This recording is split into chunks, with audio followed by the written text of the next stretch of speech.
আসসালামু আলাইকুম। আশা করি সবাই অনেক ভালো আছেন। আজকে আমরা যে নিয়োগ বিজ্ঞপ্তিটি নিয়ে কথা বলবো সেটি হচ্ছে বাংলাদেশ পুলিশ কর্তৃক প্রকাশিত নতুন আরও একটি নিয়োগ বিজ্ঞপ্তি। এবং আপনারা যারা আমার চ্যানেলের নতুন দর্শক আছেন তারা অবশ্যই চ্যানেলটিকে সাবস্ক্রাইব করবেন এবং ফেসবুক পেজ থেকে দেখে থাকলে অবশ্যই পেজটিকে ফলো করে রাখবেন যেন এরকম সব গুরুত্বপূর্ণ চাকরির খবর সবার আগে আপনি পেয়ে থাকেন। তো চলুন কথা না বাড়িয়ে আমরা মূল ভিডিওতে চলে যাই। ইন্ডাস্ট্রিয়াল পুলিশ হেডকোয়ার্টার্সের নিম্নবর্ণিত শূন্যপদ সমূহে বিধি মোতাবেক সরাসরি নিয়োগের জন্য পদের পার্শ্বে বর্ণিত শর্তে প্রকৃত বাংলাদেশী নাগরিকদের নিকট হতে অনলাইনে পূরণকৃত আবেদনপত্র আহ্বান করা যাচ্ছে। অনলাইন ব্যতীত কোনো আবেদন গ্রহণযোগ্য হবে না। পদের নাম অফিস সহকারী কাম কম্পিউটার মুদ্রাক্ষরিক, গ্রেড ১৬তম, বেতন স্কেল ৯৩০০ থেকে ২২,৪৯০ টাকা এবং পদের সংখ্যা হচ্ছে ৪টি। শিক্ষাগত যোগ্যতা অভিজ্ঞতা অনুমোদিত শিক্ষা বোর্ড থেকে উচ্চ মাধ্যমিক বা সমমান পরীক্ষায় উত্তীর্ণ এবং কম্পিউটার ব্যবহার সংক্রান্ত word processing, data entry, typing এর সর্বনিম্ন গতি প্রতি মিনিটে বাংলায় ২০ শব্দ এবং ইংরেজিতে ২০ শব্দ হতে হবে। তারপর দ্বিতীয় পদের নাম ক্যাশিয়ার, গ্রেড ১৬তম, বেতন স্কেল ৯৩০০ থেকে ২২,৪৯০ টাকা, পদসংখ্যা ১টি।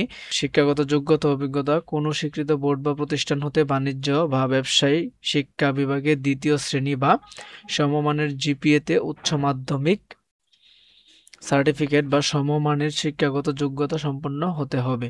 এবং আবেদনের লিঙ্ক আমি আমার ভিডিও ডেসক্রিপশনে দিয়ে দিব। যারা আবেদন করতে আগ্রহী তারা আমার ভিডিও ডেসক্রিপশন থেকে লিঙ্ক দিয়ে আপনারা অ্যাপ্লাই করতে পারবেন। এখানে নিম্নবর্ণিত শর্তাবলী আবেদন ফর্ম পূরণ ও পরীক্ষায় অংশগ্রহণের ক্ষেত্রে অবশ্যই অনুসরণ করতে হবে। উভয় পদের প্রার্থীর ক্ষেত্রেই ১/১২/২০২৫ খ্রিস্টাব্দ তারিখে বয়স সীমা ১৮ থেকে ৩২ বছর হতে হবে।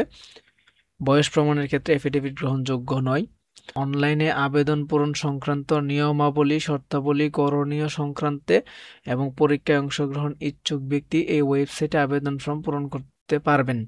আমি এই ওয়েবসাইটের লিঙ্ক আপনাদের ভিডিও ডেসক্রিপশনে দিয়ে দিব। উভয় পদের প্রার্থীদের লিখিত ও মৌখিক পরীক্ষা গ্রহণ করা হবে। ক্রমিক নং ১ বর্ণিত পদে লিখিত পরীক্ষায় উত্তীর্ণ প্রার্থীরা ব্যবহারিক পরীক্ষায় অংশগ্রহণ করবেন এবং ব্যবহারিক পরীক্ষায় উত্তীর্ণ প্রার্থীরা মৌখিক পরীক্ষার জন্য নির্বাচিত হবেন। ২ নং ক্রমিকে বর্ণিত পদে লিখিত পরীক্ষায় উত্তীর্ণ প্রার্থীরা মৌখিক পরীক্ষার জন্য বিবেচিত হবেন। সরকারি, আধা সরকারি ও স্বায়ত্তশাসিত প্রতিষ্ঠানে চাকুরিরত প্রার্থীদের অবশ্যই যথাযথ কর্তৃপক্ষের অনুমতিক্রমে আবেদন করতে হবে। চাকুরিরত প্রার্থীদের সকল শর্ত পূরণ সাপেক্ষে আবেদনপত্র পূরণের সময় ডিপার্টমেন্টাল ক্যান্ডিডেটের অপশন সিলেক্ট করতে হবে। অন্যদের ক্ষেত্রে এই শর্ত প্রযোজ্য নয়। তবে সকল চাকুরিরত প্রার্থীকে মৌখিক পরীক্ষার সময় নিয়োগকারী কর্তৃপক্ষ কর্তৃক অনাপত্তি চারপত্রে মূল কপি জমা দিতে হবে।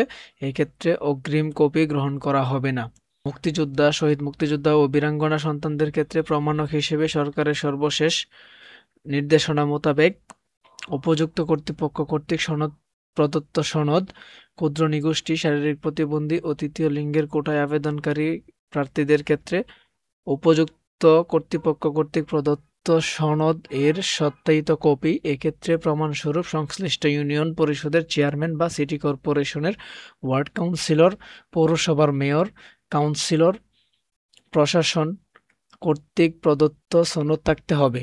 লিখিত পরীক্ষায় এবং ব্যবহারিক পরীক্ষায় উত্তীর্ণ মৌখিক পরীক্ষার সময় প্রার্থীকে অনলাইনে পূরণকৃত অ্যাপ্লিকেন্টস কপি সহ নিম্নোক্ত দলিলাদি সাথে আনতে হবে।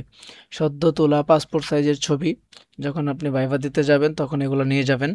সকল শিক্ষাগত যোগ্যতার সনদ, জাতীয় পরিচয়পত্র বা জন্ম নিবন্ধন সনদের মূল কপি ও উল্লেখিত সনদের ১ কপি সত্যায়িত ফটোকপি। জেলার স্থায়ী বাসিন্দার প্রমাণপত্র হিসেবে ইউনিয়ন পরিষদ, পৌরসভা বা সিটি কর্পোরেশন কর্তৃক প্রদত্ত সনদ। মুক্তিযোদ্ধা, শহীদ মুক্তিযোদ্ধা ও বীরাঙ্গনা সন্তানদের ক্ষেত্রে প্রমাণক হিসেবে সরকারের সর্বশেষ নির্দেশনা মোতাবেক উপযুক্ত কর্তৃপক্ষ কর্তৃক প্রদত্ত মূল সনদ। ক্ষুদ্র নিগোষ্ঠী, শারীরিক প্রতিবন্ধী ও তৃতীয় লিঙ্গের কোটায় আবেদনকারীদের ক্ষেত্রে উপযুক্ত কর্তৃপক্ষ কর্তৃক প্রদত্ত মূল সনদপত্র ও সনদের অতিরিক্ত ১ কপি সত্যায়িত ফটোকপি। লিখিত, মৌখিক ও ব্যবহারিক পরীক্ষায় অংশগ্রহণের জন্য কোনো প্রকার ভাতা প্রদান করা হবে না। মিথ্যা তথ্য দিয়ে পূরণকৃত ফর্ম বাতিল বলে গণ্য হবে। তো এই ছিল আজকের মূল নিয়োগ বিজ্ঞপ্তিটি। যদি ভিডিওটি ভালো লাগে থাকে তাহলে অবশ্যই ভিডিওটিতে একটি লাইক দিয়ে চ্যানেলটিকে সাবস্ক্রাইব করবেন এবং ফেসবুক পেজ থেকে দেখে থাকলে পেজটিকে ফলো করে দিবেন।